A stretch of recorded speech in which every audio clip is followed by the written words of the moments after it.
నిజామాబాద్ తిరుమలపల్లి గ్రామ పంచాయతీ ఎన్నికల బరిలో అన్నారం శ్రీనివాస్ గారు పోటీ చేస్తున్నారు.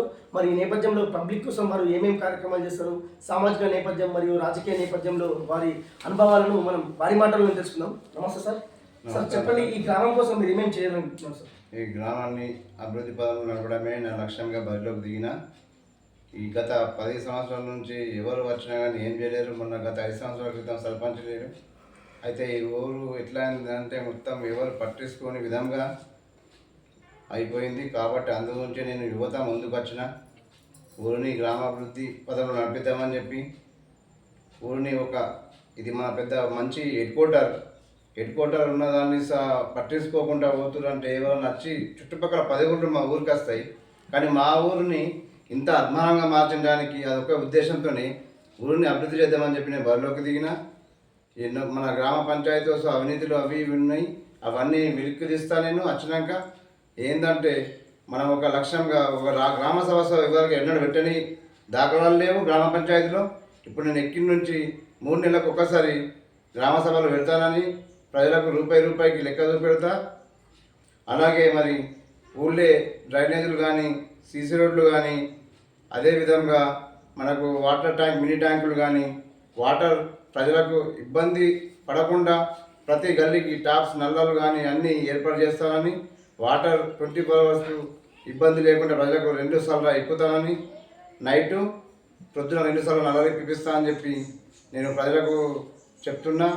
అదేవిధంగా ఎవరైతే మన ఆడపిల్లలు ఉన్నారో ఆడబిడ్డకు కళ్యాణ కానుకగా 5,000 పదాలు ఇస్తా.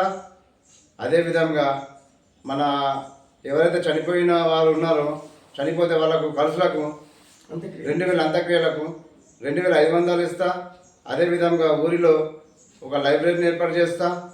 అదేవిధంగా మన ఊరిలో సీసీటీవీ కెమెరాలు లేవు కాబట్టి సీసీటీవీ కెమెరాలు పెట్టిస్తా. అదేవిధంగా మనకు ఇప్పుడు సబ్ స్టేషన్స్ అవుతుంది, దానికి నేను ఎంతో కష్టపడుతున్నా. వీడియోస్ మెంబర్గా నేనున్నా. ఊరికి ఎన్నో పనులు చేస్తున్నాం. నా అంతు సాయంగా నేను ఊరికి చేస్తున్నా, నా గురించి కాదు, నా పేరు కోసం కాదు. ఒక ఊరిని ఒక మంచి ఊరుగా తీర్చిదిద్దామని చెప్పి నేను ఊరి కోసం సేవ చేయడానికి ఒక సైనికుల లెక్క నేను పోరాడుతున్నా ఊరి కోసం. అలాగనే ఒక పోస్ట్ ఆఫీస్ త్వరలోనే వస్తుంది, అది సరే కట్టించడానికి సిద్ధంగా ఉన్నా. ఎందుకంటే ఎల్లవేళ ఇప్పుడు తిరుగుతున్నాం. మొన్న 2 నెలల నుంచి మేము దాని గురించి ప్రయత్నిస్తున్నాం. పోస్ట్ ఆఫీస్ మన ముసలవ్వలు ఉన్నారు, అమ్మలకు అందరికీ ఇబ్బంది అవుతుంది రోడ్డు మీకు పోవాలంటే. ఇక్కడనే ఏర్పాటు చేసి ఆ పోస్ట్ ఆఫీస్ చేసేటట్టు నేను కృషి చేస్తానని చెప్తున్నా. పింఛన్ రానులకు ఎవరన్నా పింఛన్ రానులు ఉంటే వాళ్ళకు సార్ పింఛన్ ఇప్పిస్తా. అదేవిధంగా వాళ్ళ ఇంకోటి ఏంటంటే ఉన్నవారికే ఇల్లు ఇచ్చిర్రు, లేని వారికి ఇవ్వలేరు. ఏదైతే ఉందో నాది బీద ప్రజల గురించి మాట్లాడుతున్నా. వాళ్ళకు న్యాయం జరగాల, అందరికీ జరగాల. కానీ వాళ్ళకి ఫస్ట్ జరిగినాక మిడిల్ క్లాస్ వాళ్ళకి జరగని. ఫస్ట్ అయితే ఓళ్ళు అయితే ఉన్నారో వాళ్ళకి చేద్దాం. గరీబ్ వాళ్ళకి ఫస్ట్ ఇచ్చినాక ఇండ్లు లేని వారికి ఇచ్చి తర్వాత ఇండ్లు ఉన్న వారికి ఇస్తే బాగుంటుందని చెప్పి నా అభిప్రాయం. అదేవిధంగా గ్రామ సభలు పెట్టినప్పుడల్లా ఈ ఇండ్ల చర్చ జరిపిస్తా. ప్రతి 3 నెలలకు ఒకసారి గ్రామ సభలు ఉంటాయి. తిరుమలపల్లి గ్రామంలో కనివినేరుగని రీతిలో తిరుమలపల్లి గ్రామాన్ని అభివృద్ధి చేసి చూపుతా అని చెప్పిన ఒకటే ఆకాంక్ష. ₹1 తీసుకోకుండా ఊరికి సేవ చేస్తా అని చెప్పి 5 సంవత్సరాలు సేవ చేస్తా అని చెప్పి నేను బరిలోకి దిగిన. నాకు పైసలు ఉన్నాయి, అన్నీ ఉన్నాయి, కానీ సేవ చేయడానికి ముందుకు వచ్చిన. ఇది ప్రజలు గమనించాలా.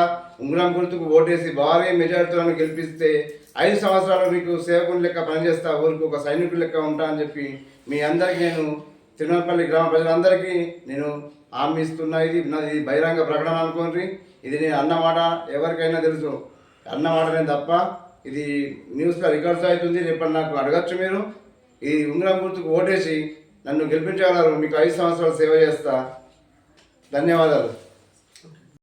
ప్రజలందరికీ నా యొక్క నమస్కారము. మా సార్ని ఉంగరం గుర్తుతో గెలిపియాలి.